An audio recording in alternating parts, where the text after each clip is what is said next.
우리나라에 있는 기독교 이단은 거짓 그리스도와 거짓 선지자 이렇게 두 부류로 나눌 수가 있습니다.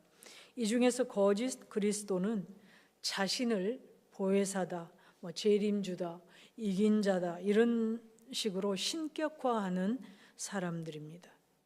우리나라 안에만 해도 이런 거짓 그리스도가 한 40여 명 정도 있다고 하니 참 많기는 많은 것 같습니다. 그런가 하면 거짓 선지자 이 단체들은 교주를 직접적으로 하나님이라거나 재림주라거나 이렇게 말하지는 않습니다. 그러나 잘못된 교리로 성도들을 혼란하게 만들고 또 자신들만이 구원받았다는 그런 착각을 한다는 점에서 거짓 그리스도와 별반 그렇게 큰 차이는 없다고 볼 수 있습니다.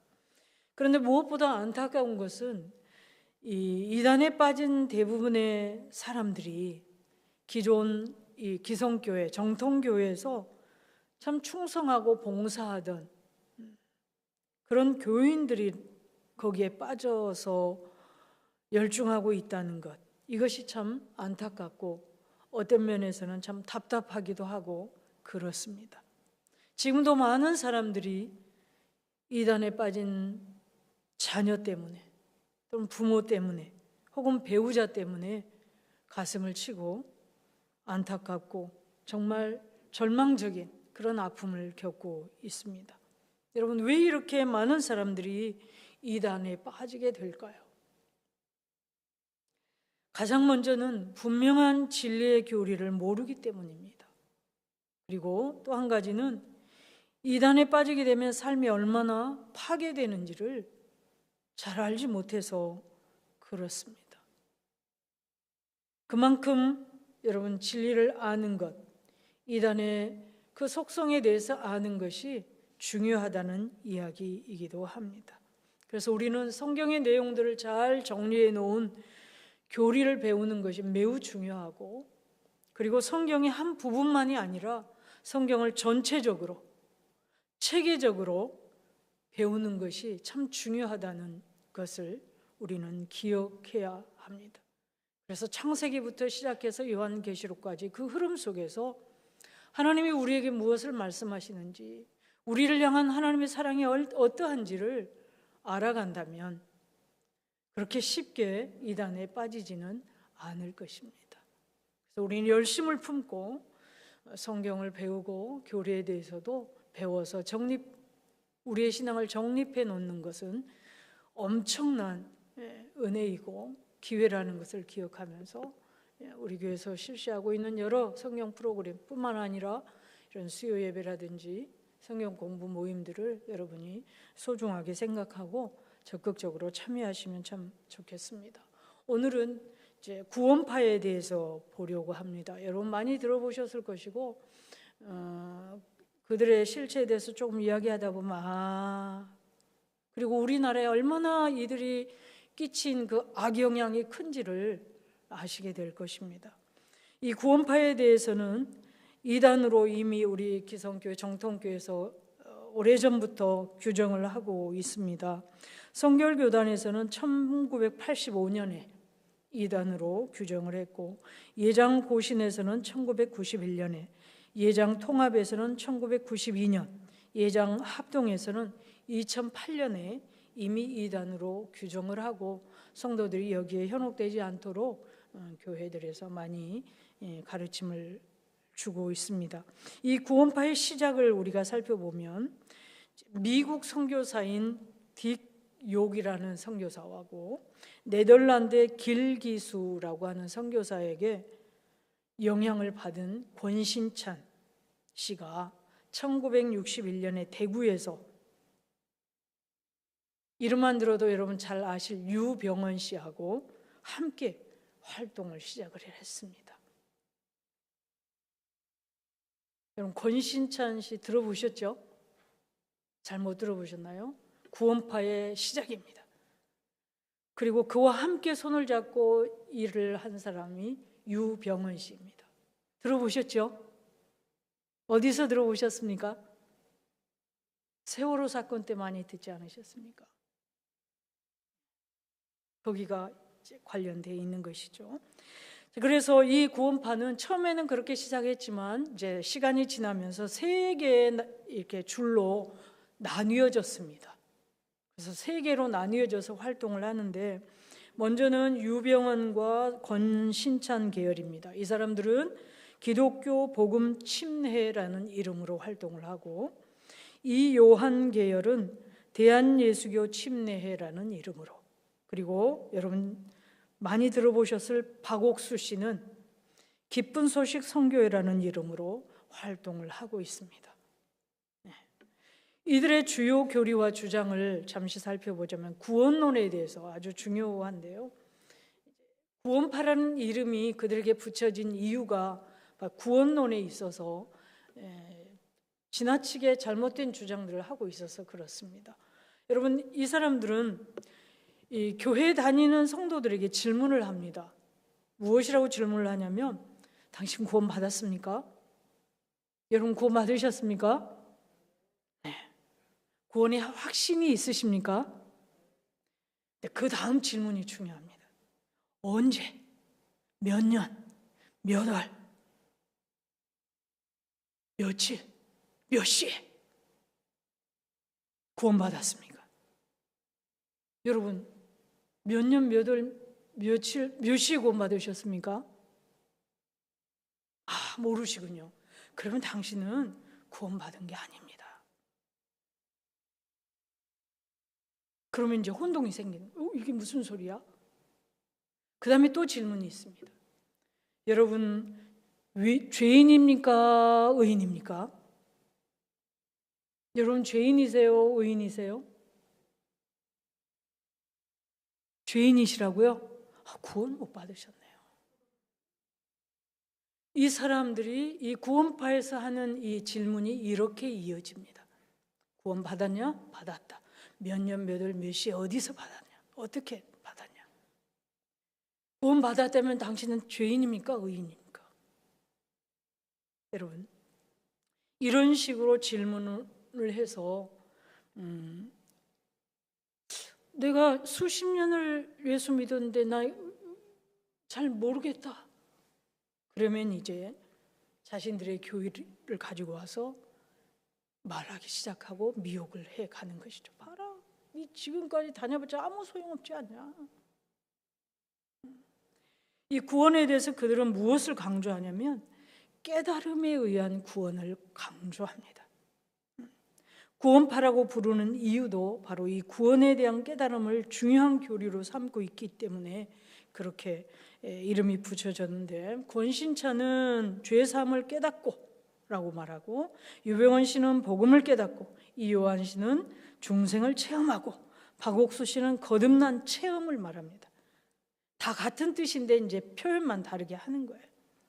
어떤 신자가 구원을 받았다면 그 사람은 자신의 구원을 깨달아 확신하고 감정적으로 그리고 양심의 평안을 느낀다는 거예요. 양심의 평안의 체험을 느낀다는 거예요. 그래서 그 평안한 마음이 늘 그 느낌이 있어야 된다는 거예요. 그런 평안한 느낌이 없다면 그 사람은 아무리 교회를 다니고 예수를 믿었다고 해도 전혀 구원받지 못한 상태다. 이렇게 말을 합니다. 그들이 말하는 이 구원의 개념은 우리하고는 아주 다른 것입니다. 여러분, 우리가 가지고 있는 구원에 대한 교리는 어떤 것입니까? 구원의 가장 중요한 근거는 성령의 감동으로 예수님을 진심으로 믿고 실제로 나의 구세주로 예수 그리스도를 영접했느냐 하는 것이거든요. 내가 예수님을 믿을 때 성령의 감동 그리고 죄 용서의 확신으로 인해서 양심의 평안함을 느낄 수도 있지만 못 느낄 수도 있습니다. 내가 예수님을 영접한 그 순간을 확실하게 기억을 할 수도 있지만 언제인지 모르지만 내가 예수님 믿어지는 사람들이 대부분이 많습니다. 무슨 말인지 이해가 되십니까? 내가 언제 예수님을 믿고 고백했는지 모르는지 어느 순간 내가 예수를 믿고 있어요. 그런 사람이 훨씬 많다는 거예요. 또 구원받은 성도라 할지라도 여러분 여전히 또 다시 죄를 짓거나 하나님의 뜻대로 살지 못하면 때로는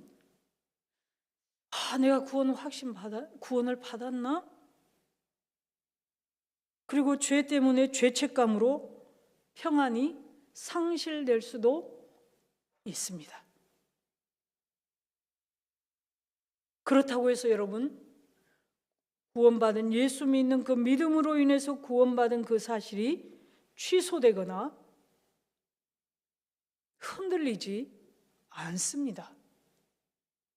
그러나 구원파에서는 너 예수 믿고도 죄 지었고 그것 때문에 너는 평안이 없고 죄책감에 시달리고 그렇다면 넌 구원받은 게 아니야. 이렇게 말하는. 깨달았다면 평안이 느껴져야 된다. 그리고 죄책감이 없어야 된다는 거예요. 근데 여러분 어떠세요?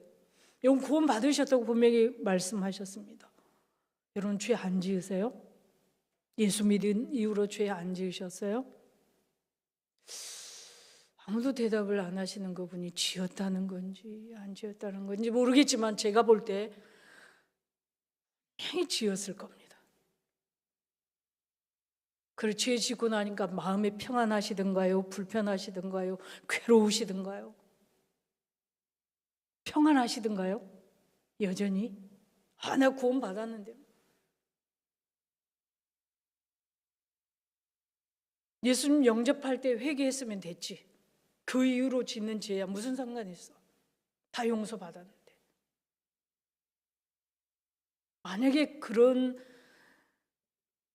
여러분의 이런 확신이 있다면 좀 생각해 봐야 됩니다. 성경적이지가 않거든요. 구원파의 주장과 흡사하거든요. 여러분 우리는 구원받았어도 우리는 죄 짓고 지을 수 있고 그 죄 때문에 괴로울 수 있고 평안을 잃을 수 있고 그것 때문에 순간 정말 내가 구원받은 사람 맞나? 하는 심각한 고민에 빠지기도 합니다. 그렇다고 해서 우리 구원이 취소된 것은 아니라는 것을 여러분 기억하시기 바랍니다. 중요한 것은 내가 예수님을 진심으로 믿고 영접했느냐 하는 것입니다. 여러분 고린도전서 12장 3절을 제가 한번 읽어드립니다. 그러므로 내가 너에게 알리노니 하나님의 영으로 말하는 자는 누구든지 예수를 저주할 자라 하지 아니하고 또 성령으로 아니하고는 누구든지 예수를 주시라 할 수 없느니라. 예수를 나의 주라고 나의 구세주라고 믿고 고백할 수 있는 것은 하나님의 영이 오셨기 때문이고 하나님의 영이 오셨다는 것은 하나님의 지배 속에 하나님의 임재 속에 하나님이 내 안에 영원한 생명으로 계시다는 것입니다. 여러분 그러나 구원받은 내가 깨달음을 얻고 제3의 확신과 평안이 있어야만 구원받은 것이라고 가르치고 있습니다. 구원파에서 구원의 느낌과 확신을 강조하다 보니까 자연스럽게 구원받은 날짜를 중요하게 여기게 된 것입니다. 그래서 정통교회 성도들에게 전도하면서 구원받았습니까? 언제 받았습니까? 선생님이 구원받았다면 왜 죄책감에 시달립니까? 이런 질문으로 혼란스럽게 하는 것입니다. 여러분 대체적으로 우리 그리스도인들은 구원받았지만 언제 받았는지 잘 모릅니다. 그래서 요한복음 3장 8절을 보시면 이렇게 말씀을 하시죠. 성령을 통한 거듭남의 비유를 이렇게 말씀합니다. 바람이 임의로 불매 내가 그 소리는 들어도 어디서 와서 어디로 가는지 알지 못하나니 성령으로 난 사람도 다 그러하니라.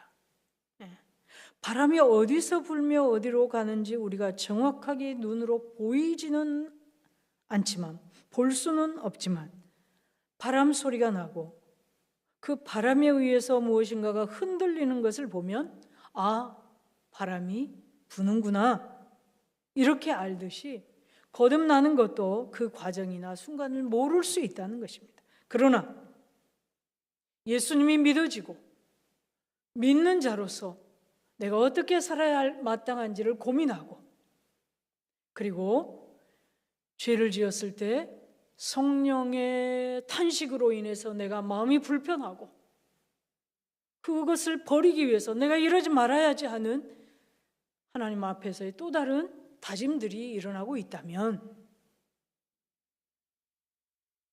성령이 우리 안에 임하신 것이고 구원받은 것이다, 이 말씀입니다. 그래서 성경적으로 보자면 구원받은 순간을 모른다고 해도 구원받지 못했다고 하면 안 되는 것이죠. 이런 경우들이 대체적으로 어떤 사람들에게 많냐면 모태신앙이라고 하는 분들에게 많지 않습니까? 중간에 믿은 것도 아니에요. 그러니까 확실하게 내가 언제 몇 년도에 내가 예수를 믿기 시작했다 이런 게 없어요. 네. 신앙의 부모에게서 태어난 사람들은 자신이 언제 거듭났는지 모르게 자연스럽게 신앙생활을 해온, 그래서 예수는 믿고 있지만 언제 확실하게 그 분기점이 없는 것이죠. 그렇다고 해서 여러분 구원 못 받은 것이 아니다. 내가 날짜를 모른다고 해서 구원 못 받은 것이 아니다. 이거 중요합니다.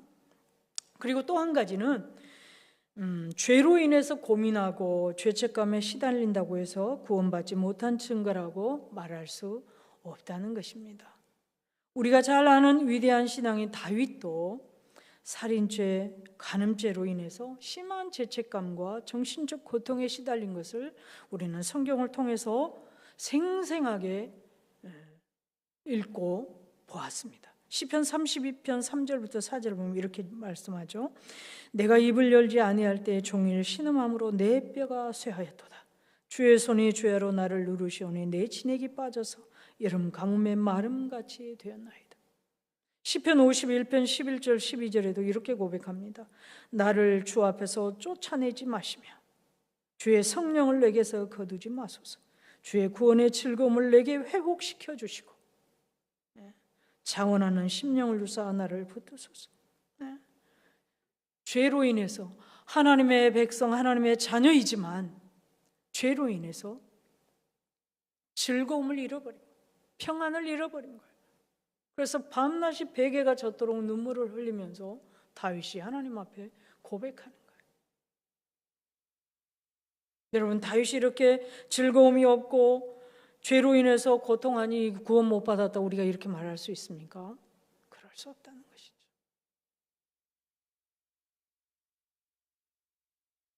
여러분, 성경에 나오는 그 어떤 믿음의 위대한 인물들도 죄로부터 자유로운 인물은 단 한 사람도 없습니다. 그들을 보면서 아, 그렇구나. 나도 저들과 동일하지만 저들이 하나님의 자녀인 것처럼 내가 예수 믿고 하나님의 자녀로서 약해서 넘어지지만 그럼에도 불구하고 자녀입니다. 이것을 확신하는 것이죠. 여러분, 거듭나고 구원받은 성도라 할지라도 죄의 본성이 여전히 남아있기 때문에 천국 가는 그날까지 죄로 인한 고통과 갈등이 끊이지 않는 것입니다. 성령을 따라 하나님의 뜻대로 살고자 하는 거룩한 욕망과 죄악된 욕망 사이에서 끊임없이 갈등하면서 영적인 싸움을 싸워야 하는 것이 성도의 삶입니다. 갈라디아서 5장 16절 17절에 이렇게 말씀합니다. 내가 이르노니 너희는 성령을 따라 행하라. 그리하면 육체의 욕심을 이루지 아니하리라. 육체의 소욕은 성령을 거스르고 성령은 육체를 거스르나니 이 둘이 서로 대적하므로 너희가 원하는 것을 하지 못하게 하려 함이니라. 여러분, 이 말씀들이 구원받지 못한 사람들에게 성령을 따라 살아라 그래야 구원받나 그런 말씀이 아니지 않습니까? 구원받은 하나님의 백성들에게 백성으로서 사는 삶이 이래야 된다고 가르쳐주는 말씀이거든요. 여전히 구원받은 백성도 육체의 욕심을 따라 사는 순간들이 있다는 것이죠. 그리고 우리 안은 계속해서 이 두 마음이 육체의 소욕을 따라 살고자 하는 마음과 성령을 따라 살고자 하는 이 두 마음이 계속해서 싸우는 거예요. 성도의 마음 속에서. 그 어떤 때는 성령의 소욕을 따라 선택하고 살고 그때는 우리 안에 정말 말로 표현할 수 없는 기쁨이, 저 밑에서부터 막을 수 없는 기쁨이 있지만, 육체의 소욕을 따라 우리가 선택하고 살았을 때는 어떻습니까? 마음의 불편함이, 내 안에 계신 성령께서 근심하시고 안타까워하시기 때문에 우리 정서적으로도 불편한 거예요. 그러지 말았어야 되는데, 그 시간으로 다시 돌이키고 싶다. 두 마음이 싸워가고 있습니다. 그래서 우리의 싸움은 무엇입니까? 성령의 소욕을 따라 선택하고 결정해 사는 순간이 늘어나도록 그 씨름을 하고 있는 것이죠. 자, 그리고 구원파에서는 그리스도인들에게 또 한 가지 질문을 한다고 말씀드렸습니다. 죄인입니까? 의인입니까? 하는 질문입니다. 죄인이냐 의인이냐 물었을 때 의인이라고 고백하지 못하면 구원받지 못한 사람이라고 단정을 합니다. 그들이 이런 주장을 하면서 사용하는 성경은 요한일서 3장 9절입니다. 하나님께로 난 자마다 죄를 짓지 아니하나니 이는 하나님의 씨가 그의 속에 거하며 그도 범죄하지 못하는 것은 하나님께로부터 났음이라. 봐라, 이 성경에 써있지 않냐? 하나님께로부터 난 자마다 죄를 짓지 않는다고 하지 않았냐? 여러분, 그럼 구원파에 속한 사람들은 죄를 지을까요, 안 지을까요? 정확하게 구원받는 날짜와 시간을 갖고 있어요. 이 사람들은 죄를 지을까요, 안 지을까요? 지어요. 근데 그건 죄가 아니라고 말하는 거예요. 회개할 필요도 없는 거라고 말해요. 이미 다 용서받았다. 너무나 스스로를 기만하는 거죠, 사실은. 스스로의 자기를 살피지 않는 거죠. 억지로. 그런, 말하자면 뭐라고 말해야 될까요? 그런 어떤 틀을 가지고 그 틀 속에다 자기를 집어넣는 거예요. 우리 실체를 봐야 되잖아요, 실체를. 그리고 성경이 뭐라고, 이런 우리의 실체에 대해서 뭐라고 말씀하시는지를 봐야 되는데 그렇지 않는 거죠. 여러분, 그리고 이 말씀은 하나님의 자녀가 되면 죄를 짓지 않는다, 이 말을 하기 위해서 쓴 말씀이 아닙니다. 이 말씀은 성도의 거룩한 삶에 대한 이야기입니다. 죄를 짓지 않게 살려고 하는, 죄를 짓지 않는 것이 아니라 죄를 짓지 않고 살려고, 덜 짓고, 안 지을 수는 없지만 싸워 이기고 성령의 소욕을 선택하며 살아야 된다는 것을 가르치기 위해서 쓴 말씀입니다. 여러분, 성경은 어느 곳에서도 구원받은 성도는 절대 죄를 짓지 않는다고 말한 것을 찾을 수가 없습니다. 오히려 죄를 지을 수밖에 없다. 그러나 구원받을 그때 지은 죄에 대한 회개, 그리고 구원받은 이후로 지은 죄에 대한 처리라고 해야 될까요? 그런 부분에 대해서 많이 말씀을 합니다. 요한일서 8장 9절을 보면 이렇게 말씀하죠. 만일 우리가 죄가 없다고 말하면 스스로 속이고 또 진리가 우리 속에 있지 아니할 것이요, 만일 우리가 우리 죄를 자백하면 그는 미쁘시고 의로사 우리 죄를 사하시며 우리를 모든 불의에서 깨끗하게 하실 것이요. 구원받은 백성으로 사는 삶에 있어서 이 이야기거든요. 죄가 없다고 말하면 스스로 속이는 것이다. 여러분, 우리 실체를 한번 보시면 이 말씀이 얼마나 정확한지. 여러분, 우리가 죄 안 지는 거 아니지 않습니까? 안 지으려고, 거룩하게 살려고, 지을 수 없는 존재라는 것을 알게 그러려고 노력하지만 안 되는 게 우리지 않습니까? 그러면 그랬을 때, 그래서 우리가 연약감에 빠졌을 때, 넘어졌을 때 어떻게 해야 되는가? 그 죄에 대해서 어떻게 해야 되는가? 억지로 이건 죄가 아니야, 해결할 필요 없어, 난 이미 구원받았어 하고 여전히 거짓으로 그것을 누르고 아닌 것처럼, 이게 더 기만 아닐까요? 성경 거기에 대해서 분명히 말씀해 주시, 해결책을 자백하고 인정하고 자백하고, 그러면 어떻게 해주신다? 깨끗하게 해주신다. 여러분, 성도는 구원받았지만 그렇다고 해서 죄를 전혀 짓지 않는 사람이 된 것이 아니라니, 죄의 본성이 남아있다는 것입니다. 그럼에도 불구하고 성도는 신분적으로 하나님 앞에서, 하나님의 법 앞에서 하나님의 의롭다고 인정해 주는 의인입니다. 죄인임에도 불구하고 예수님이 우리를 대신하여 죄값을 치르셨기 때문에 하나님이 그것을 믿는 믿음을 보시고 성도를 의인이라고 여겨주시는 것이죠. 로마서 3장 24절에 이렇게 말씀합니다. 그리스도 예수 안에 있는 속량으로 말미암아 하나님의 은혜로 값없이 의롭다 하심을 얻은 자 되었네. 그래서 구원파처럼 당신은 죄인입니까? 의인입니까? 여러분, 이렇게 묻는다면 우리는 어떻게 대답해야 합니까? 죄인은 죄인인데 용서받은 죄인입니다. 상태는 죄인이지만 신분상으로는 의롭다고 인정받은 의인입니다. 이렇게 대답해야 합니다. 할 수 있어야 합니다. 법적으로는 의인이지만, 의롭다고 인정받지만 우리의 실제는, 지금 우리의 이 상태는 여전히 죄에 넘어지는 연약합니다.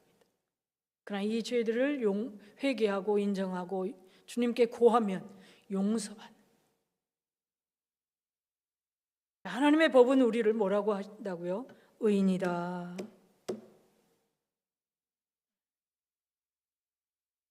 자, 그리고 구원파에서는 이렇게 회개를 인정하지 않다 보니까 어떤 문제가 생기냐면, 성화, 거룩한 백성으로서 거룩한 백성다워지는 성화에 대해서 부정하게 되는 것이죠.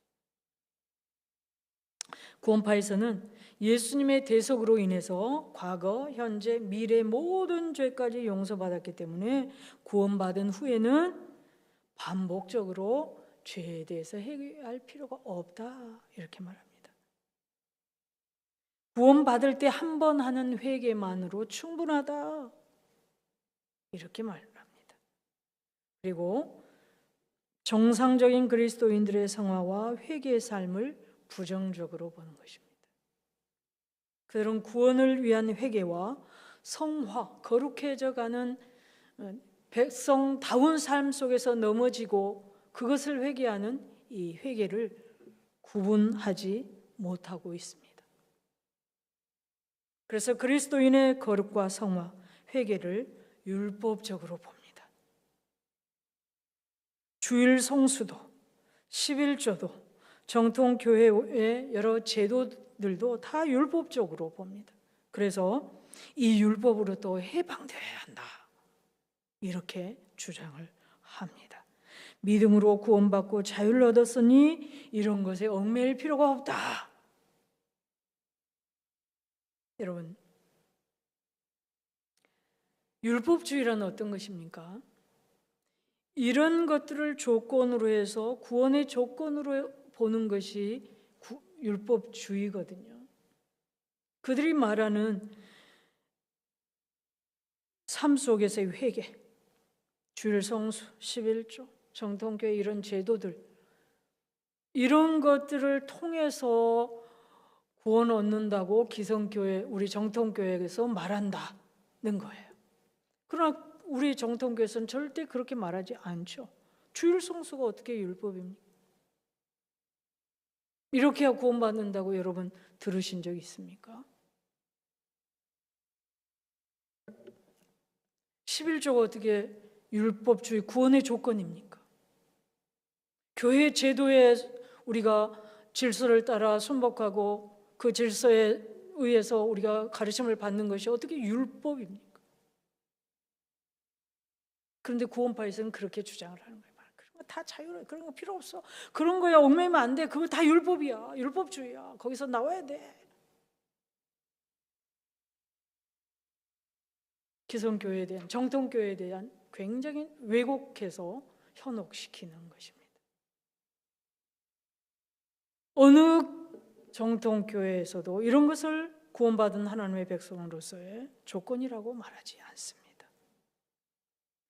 이런 것들은 구원받은 하나님의 백성으로서, 이것이 중요합니다. 하나님의 백성으로서, 자녀로서 교회 공동체의 질서를, 제도를 존중하는 것이지 기성교회에서 그것을 구원의 조건으로 말하지 않는다는 것입니다. 구원받은 사람으로서, 교회 공동체 일원으로서 이런 거룩한 의무들은 함께 감당하는 것입니다. 그리고 그것을 통해서 구원 얻는 사람들이 늘어가는 통로로 그렇게 쓰임받는 것입니다. 성도는 구원 이후에도 계속해서 부단히 거룩한 자로서의 삶을 살도록 씨름을 해야 합니다. 여러분, 구원파에 속한 사람들은 말합니다. 정통교회가 구원파를 회개하지 않는다고 공격하는 것은 잘못되었다, 그렇게 말을 하면서 자기들도 회개한다, 이렇게 말합니다. 그러나 이 사람들은 구원파의 교리를 잘 모르고 거기에 속해 있는 사람들이거나, 아니면 거짓말하는 사람들이거나, 그것도 아니면 구원파에서 말하는 회개가 어떤 것인지 모르고 말하는 사람들입니다. 어쨌든 구원파는 회개를 단회적 회개로 가르치고 있습니다. 그래서 계속해서 믿음의 선한 싸움을 싸우면서 넘어질 때 회개하고, 또 넘어질 때 회개하고, 또 우리의 삶을 하나님 앞에서 세워가는 이 성화를 구원파에서는 전혀 무시하고 있습니다. 성경의 가르침은 죽는 날까지 끊임없이 우리가 회개한다고 말씀합니다. 자, 그 다음에 그들의 종말론 어떤 것이냐? 여러분, 이단의 특징 중 하나가 임박한 종말론을 강조하는 것이죠. 구원파 역시 그렇습니다. 임박한 종말론을 강조하고 재림의 시기까지도 주장을 합니다. 그들이 이 발행한 책들 중에 임박한 종말론을 강조하는 책들이 굉장히 많습니다. 다 말씀드릴 수는 없지만 카운트다운 예수 재림과 휴거, 임박한 대환란, 잠시 잠깐 오면 오실리가 오시리니 이런 많은 책들을 써가지고 임박한 종말론을 주장을 합니다. 물론 임박한 종말론을 주장하는 것 자체가 잘못된 것이라고 할 수는 없습니다. 우리 정통교회에서도 임박한 종말론을 강조합니다. 그러나 재림의 시기는 우리는 말하지 않습니다. 왜요? 왜 말하지 않습니까? 성경에서 말씀하지 않기 때문에 말하지 않습니다. 그리고 무엇보다도 임박한 종말론을 강조하는 이유, 목적이 굉장히 중요합니다. 구원파에서는 하나님 나라를 위해서가 아니라 그 대표자들이 자신들의 왕국을 세우기 위한 목적으로 임박한 종말을 강조하는 것, 이것이 문제입니다. 그래서 정동섭 교수는 이렇게 말을 합니다. 구원파에 대해서 이야기하는 것이죠. 유씨가 누군지 아시죠? 유씨는 666 적그리스도의 인을 들먹이면서 그의 인을 받지 않으려면 재산을 헌납해 공동생활을 해야 한다고 주장하면서 교인들을 미혹해서 여러 가정을 무너뜨리고 있습니다. 유병원 씨는 종말에 대한 가르침을 사업자금을 조달하기 위해 사용하기 때문에 잘못되었다고 말하고 있는 것이다. 유병원 씨 그 구원파에서 그렇다는 거예요. 자기들의 사업 자금을 조달하기 위해서 너희들 있는 재산 다 가지고 들어와야 돼. 여기가 구원받는 곳이야. 여기만 들어와야 구원 얻을 수 있어. 여러분, 구원파에서 하는 많은 사업체들이 있습니다. 그리고 그 사람들은 거기에서 공동생활을 합니다. 그 사업장 일을 하면서 월급은 어떻게 해요? 최소한이고, 여자 그 신도면 거기서 일을 하면서 여자로서 살 수 있는 최소한의 것, 남자면 남자로서 살 수 있는 최소한의 것만 지급을 합니다. 노동 착취죠. 여러분, 제가 이렇게 정확하게 말씀드릴 수 있는 이유는 마음 아프지만 제 초등학교 친구가 그 안에서 생활을 했습니다. 주식회사 세모로 옛날에. 그리고 주일이 되면 한강 유람선, 그 세모에서 만들었거든요. 처음에 그 유람선 만드는데 공사장에 가서 일을 합니다. 그러면서 뭐라고 말하면 거룩한 노동이다. 그리고 그 배를 나중에 어떻게 쓸 거냐, 이 배를 타고 그 물결을 따라 가면서 이곳 저곳에 정박하면서 복음을 전한다. 그렇게 미혹을 해서 그들이 가서 노동을 했어요. 그리고 그 집단에서 공동생활하면서 최소한의 것을 갖고 일을 했어요. 지금은 어떻게 되는지 모르겠습니다. 지금도 생각하면 여기가 조금 아파요. 초등학교 때 같이 주일학교를 다녔던, 같은 초등학교를 다니고 같은 교회를 다녔던 친구거든요. 여러분, 임박한 종말론을 강조합니다. 정통교회에서도 강조합니다. 그러나 이유가 다릅니다. 정통교회에서는 성도의 경건한 삶을 위해서 그렇게 말합니다. 여러분, 제가 성경을 한 군데 읽어드리겠습니다. 베드로후서 3장 10절에서 14절입니다. 그러나 주의 날이 도둑같이 오리니 그날에는 하늘이 큰 소리로 떠나가고 물질이 뜨거운 불에 풀어지고 땅과 그 중에 있는 모든 일이 드러나리로다. 이 모든 것이 이렇게 풀어지리니 너희가 어떠한 사람이 되어야 마땅하냐? 거룩한 행실과 경건함으로 하나님의 날이 임하기를 바라보고 간절히 사모하라. 성경에서 이 종말을 준비하는 성도들이 어떻게 살아야 하는지를 많이 말씀하고 있습니다. 그래서 우리는 이 정통교회에서는 그렇게 말씀드리는 거예요. 거룩한 삶을 살다가 하나님 앞에 서야 되지 않겠냐, 구원받은 백성으로서. 여러분, 그들의 교회론도 잠시 보면 이렇습니다. 구원받은 앞서 말씀드린 것처럼 교회를 부정합니다. 그리고 교회 조직도, 교회 직분도 다 부정합니다. 목사님, 장로, 직사 이런 직분 필요 없다. 모두 형제요 자매라고 부르면 된다. 맞는 말입니다. 하나님의 한 가족이 되었기 때문에 형제 자매라는 의식은 좋은 것입니다. 그러나 동시에 성경은 교회의 질서를 따라 직분에 맞는 일을 감당하도록 하기 위해서 세우신 직분들을 부정하지 않습니다.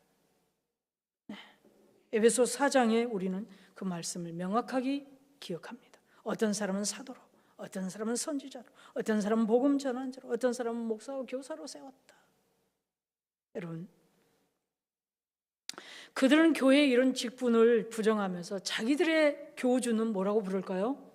목사님이라고 부릅니다. 참 앞뒤가 안 맞는, 너무나도 그냥 뻔한 이야기들을 어떻게 이렇게, 죄송합니다, 낯간지럽게 낯뻔뻔하게 말을 할 수 있는지 참 그렇습니다. 그들은 교회도 구원이 있다 그렇게 말을 하지만 실제로는 자신들의 모임 안에만 구원이 있다 이렇게 주장을 합니다. 그 외에도 여러분, 박옥수파는 거듭난 사람은 더 이상 죄가 없다. 이 요한파는 거듭난 사람에게는 그 육체만 죄성이 남는다. 그 육체와 영혼을 분리해서 육체만 죄를 짓는 것이지 영혼은 죄를 짓지 않는다. 여러분, 육체와 영혼을 어떻게 분리해서 할 수 있습니까? 우리가 죄를 짓는다면 그건 전인적으로 죄를 짓는 것이지 분리될 수 없습니다. 인간은 죽을 때만, 다시 물론 합해지겠지만 그때만 분리가 되는 거죠. 그리고 이제 마지막으로 그들이 속한 단체에 대해서 조금 말씀드립니다. 박옥수 계열, 기쁜 소식 선교, 여러분 많이 들어보셨을 겁니다. TV 광고에도 하고 버스, 전철 이런데 대형 현수막 달고 어떻게 합니까? 죄사함, 거듭남의 비밀. 그래가지고 잠실 운동장에 불러 모아가지고 집회하고 그러지 않았습니까? 구원파예요. 여러분 잘 아셔야 됩니다. IYF, 기쁜 소식 선교회. 이 IYF는 청년들을 중심으로 하는 활동이에요. 그래서 청년들이 이제 관심을 가질 수 있도록 해외 봉사 활동, 군 뉴스코라고 하는 해외 봉사 활동, 글로벌 캠프, 세계 문화체험 박람회 뭐 이런 활동들을 조직해서 하고 있습니다. 그다음에 이 요한계는 대한예수교 침례입니다. 여기는 월간지 생명의 빛, 이런 것들 하고요. 유병원 권신창 계열에서는 기독교 복음 침례 해가지고 이제 용산의 삼각지 교회에서 모이죠. 교회를 부정하면서 교회를 모입니다. 참 아이러니하죠. 무교회를 주장하거든요. 환경단체 한국녹색회 이런 모임이 있고요. 오대양 사건 여러분 잘 아실 것입니다. 구원파에서 있었던 일이고요. 주식회사 세모, 지금은 주식회사 청해진 이렇게 바뀌었죠. 세월호 사건이 일으킨 곳입니다. 녹색회에 관련되어 있고요. 이 유병원 계통은 구원파의 본산입니다. 갈래패, 녹향, 합창단, 새길영상, 기독교 복음 침례, 새길 소식, 젊은 합창, 세순 이런 모임들이 다 여기 구원파에 속하는 것들입니다. 검색해 보면 나올 거니까 여러분 기억하시면서 좀 유심히 살피시고요. 여러분 우리가 거의 2달 가까이 이단에 대해서 보면서 느껴지는 것이 있지 않습니까? 우리가 구원에 대해서만 정확히 알고 있어도 이단에 빠지지 않을 것이라는 것이죠. 반대로 성도들이 구원에 대한 바른 지식이 없으면 이들의 이런 질문에 마음이 흔들리고 불안해집니다. 그래서 빠지게 됩니다. 미혹을 받게 됩니다. 구원에 대한 명확한 지식을 우리는 갖고 있어야 됩니다. 그래서 우리는 구원에 대한 바른 지식과 함께 바른 교리를 정리해서 가르치는 이 교리 공부들 부지런히 잘 하시고, 또 교회에서 실시하는 성경 전체를 이렇게 볼 수 있는 그런 공부들, 수요 예배에서 또 그런 식으로 설교를 해 갈 것이니까 이런 예배들에 잘 참여하셔서 우리가 명확하게 구원에 대한 지식 알아간다면 이런 정말 안타까운 불행한 사태는 없을 것이라고 확신합니다. 함께 기도하겠습니다. 참 좋으신 하나님 감사합니다. 하나님의 말씀을 열심을 품고 배워서 분명한 진리를 알게 하시고 믿고 살아가게 하여 주옵소서. 참 진리이시고 생명이신 우리 주 예수 그리스도 이름으로 기도드립니다. 아멘.